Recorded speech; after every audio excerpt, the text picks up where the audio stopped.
Hello friends, welcome to Indian study पर आपका स्वागत है। दोस्तों, आज की इस वीडियो में मैं आप लोगों के लिए यूपी पुलिस कांस्टेबल के रिगार्डिंग हिंदी का मॉक टेस्ट लेकर के आया हूं, जो कि आपके आने वाले एग्जाम के लिए बेहद इंपॉर्टेंट है।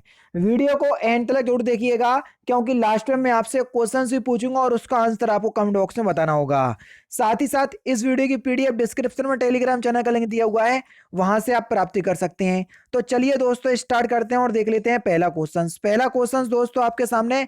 निम्नलिखित में से कौन सा शब्द पानी का भी अर्थ देता है? बेसिकली आपको यह बताना है कि पानी का अर्थ क्या है। ठीक है, तो कौन सा शब्द पानी का भी अर्थ देता है? वन। वन जो है वो एक अनेकार्थी शब्द है, जिसका मतलब जंगल भी होता है और जिसका मतलब पानी भी होता है। ध्यान रखना, अनेकार्थी शब्दों के अर्थ अलग अलग होते हैं। नहीं तो आप सोचो सर, पानी का अर्थ वन आपने कैसे बता दिया? अरे भैया, ये एक अनेकार्थी शब्द है और अनेकार्थी शब्द में यही होता है, एक शब्द होते हैं, अर्थ अलग अलग होते हैं। जबकि पर्यायवाची शब्दों में शब्द अलग अलग होते हैं, अर्थ एक ही होता है। तो दोनों चीज अलग अलग है, इस बात को ध्यान रखना। पानी का भी अर्थ क्या है? वन। इस बात को ध्यान रखना। निम्नलिखित बोलियों में से कौन सी बोली उत्तर प्रदेश में सामान्यतः नहीं बोली जाती? जल्दी बताओ, कौन सी बोली उत्तर प्रदेश में सामान्यतः नहीं बोली जाती? तो आपका सही आंसर हो जाएगा मैथिली। मैथिली हो गया, मागधी हो गया और बिहारी हो गया। ये सभी बिहारी क्षेत्र की बोलियां हैं, ना कि उत्तर प्रदेश क्षेत्र की। तो तीसरा ऑप्शन यहां पर आपका बिल्कुल करेक्ट हो जाएगा। अघोष वर्ण कौन से हैं, ये आपसे पूछा गया है। अघोष, जैसे ही आपके सामने अघोष आया तो आपके सामने हर वर्ग का पहला और दूसरा व्यंजन आ जाना चाहिए। अगर ऐसा है तो आप तुरंत में इस क्वेश्चन का आंसर लगा देंगे। लेकिन एक्चुअल में तो सर हमारे सामने केवल एक ही व्यंजन जिया, बाकी शब्द तो व्यंजन दो दिए, बाकी शब्द तो स्पर्श व्यंजन भी हैं और स्वर भी हैं। तो इसका सही आंसर क्या होगा? तो यहां पर जो सही आंसर हो जाएगा वह हो जाएगा आपका सात। तीनों प्रकार के सात जो है वो आपके किस में गिने जाते हैं? अघोष में गिने जाते हैं, जबकि हा केवल सघोष होता है, इस बात को ध्यान रखना। तो यहां पर चौथा ऑप्शन करेक्ट हो जाएगा। नेक्स्ट क्वेश्चन स्टार्ट करने से पहले मैं यूपी पुलिस कांस्टेबल के लिए बेस्ट बुक बता देता हूं। अगर आप सही रणनीति के साथ अपने एग्जाम की तैयारी करना चाहते हैं तो इन बुक को जरूर आपको परचेज करना होगा, चाहे ऑफलाइन मार्केट चाहे ऑनलाइन मार्केट, जहां से आप चाहो परचेज कर सकते हो। दोस्तों, आप सभी लोग जानते हैं मुख्यमंत्री श्री योगी आदित्यनाथ जी ने 26,744 पदों पर यूपी पुलिस कांस्टेबल के पदों के लिए वैकेंसी बहुत ही जल्द आने वाली है, उन्होंने खुद बताया था एक प्रेस कॉन्फ्रेंस में। तो ऐसे में आप लोगों को जरूरत होगी एक बेस्ट बुक की। तो यूपी पुलिस कांस्टेबल के लिए चक्षु पब्लिकेशन कांस्टेबल भर्ती के लिए बेस्ट बुक लेकर के आया है, जो आपके लिए बहुत ज़्यादा यूजफुल होगी। यूजफुल क्यों होगी और ये बेस्ट क्यों है अदर बुक से, वो भी मैं आपको समझा देता हूँ। ठीक है, क्यों? क्योंकि सबसे पहले तो इस बुक में 3,000 से ज़्यादा क्वेश्चंस आपको देखने को मिल जाएंगे। फिर अब ये क्वेश्चंस आप लोगों के लिए यूजफुल हैं या नहीं, तो आपको 5 सॉल्व पेपर देखने को मिल रहा है जो last year UP police constable में पूछे गए थे। अब यहाँ से आपको ये फायदा मिल जाएगा कि पिछली साल या लास्ट टाइम जो एग्जाम हुए थे वहां पे किस तरीके के क्वेश्चंस पूछे गए थे, तो वो यहाँ से पता चल जाएगा आपको, और फिर उसके अकॉर्डिंग आप इनमें से तैयारी कर सकते हो। और सबसे अच्छी बात क्या है वो देख लीजिए, ये जो बुक है बिल्कुल सिलेबस के अनुसार जो है वो तैयार की गई है। ठीक है, जिसमें 37 38 क्वेश्चंस आपको देखने को मिलते हैं। ठीक है, और इसकी विषय सूची आप देख सकते हैं, देख लीजिए, जिसमें समान हिंदी के लगभग सभी टॉपिक दिए हुए हैं। ठीक है, समान ज्ञान के सभी टॉपिक दिए हुए हैं। उसके बाद मैथ्स के सभी टॉपिक दिए हुए हैं और रीजनिंग के भी इसमें सभी टॉपिक दिए गए हैं। ठीक है, तो यहाँ से आप अपनी प्रिपरेशन कर सकते हैं।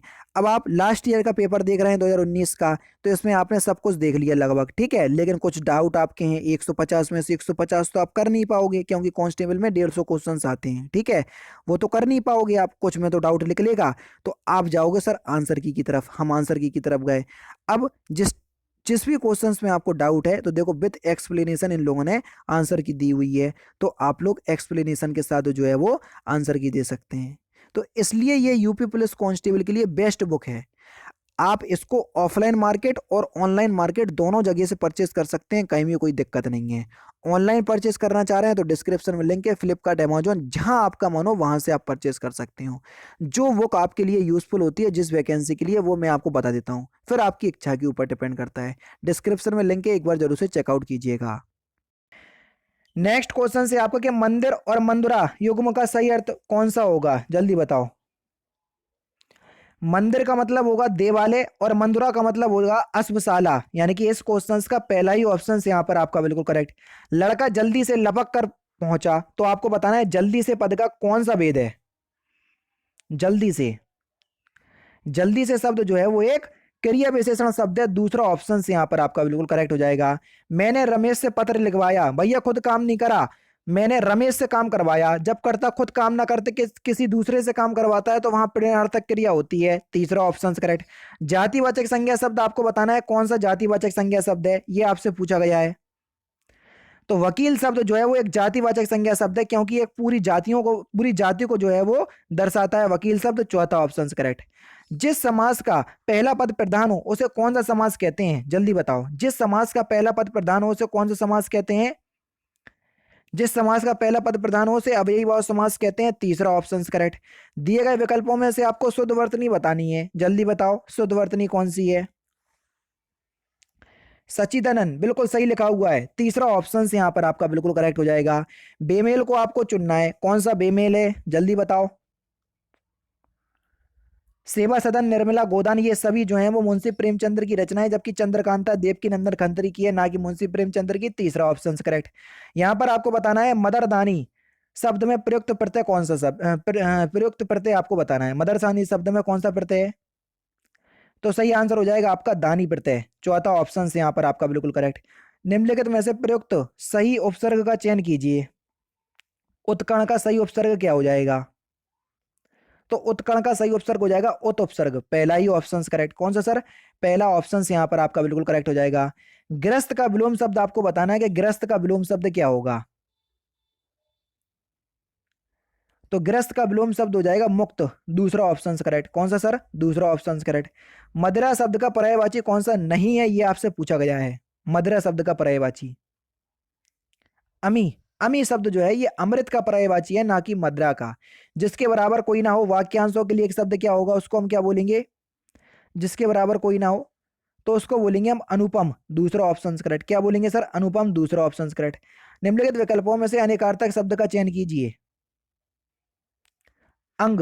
अंग जो है वो एक अनेकार्थक शब्द है। तीसरा ऑप्शन से यहाँ पर आपका बिल्कुल करेक्ट।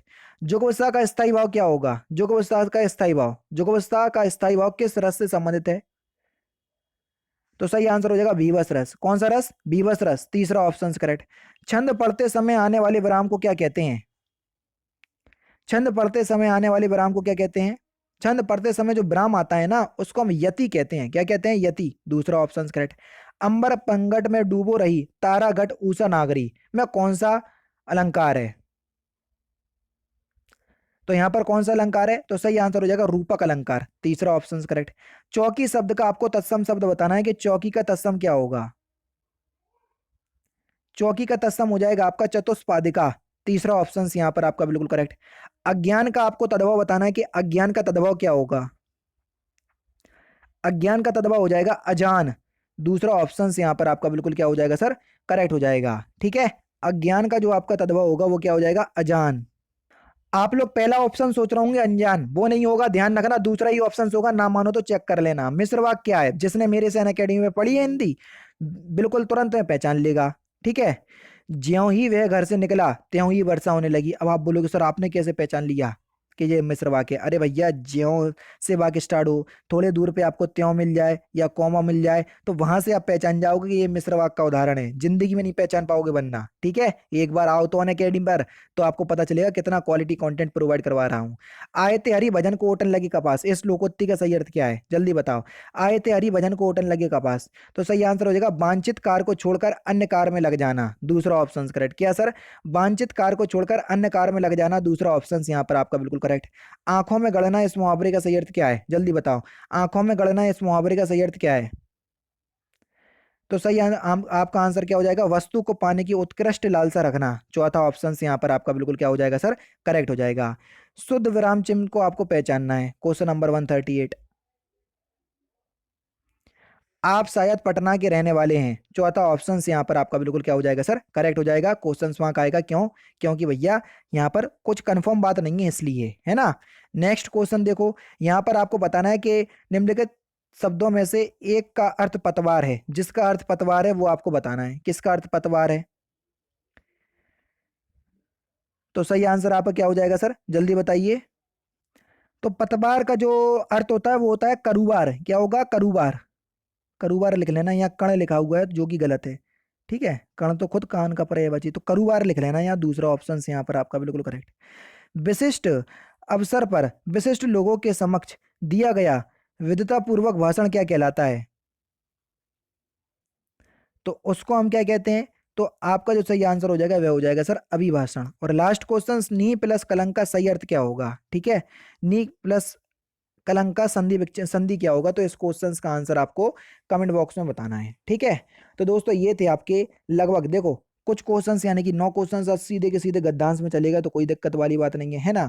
तो आज ज्यादा क्वेश्चन चले गए, तो इस क्वेश्चंस का आंसर आप मुझे कमेंट बॉक्स में बताना। ये था आपका हिंदी का टेस्ट, तो आपके कितने क्वेश्चंस जो हैं सही निकले हैं, तो आप मुझे कमेंट बॉक्स में जरूर से बताइएगा। तो दोस्तों फिलहाल की वीडियो में सिर्फ इतना ही। अगर आपको वीडियो पसंद आए तो प्लीज़ दोस्तों वीडियो को लाइक कीजिए, शेयर कीजिए और साथ ही साथ हमारे चैनल को सब्सक्राइब करना ना भूलें, क्योंकि मैं रोजाना इसी तरह के वीडियोस आप लोगों के लिए लाता रहता हूँ। नमस्कार दोस्तों, जय हिंद, जय भारत।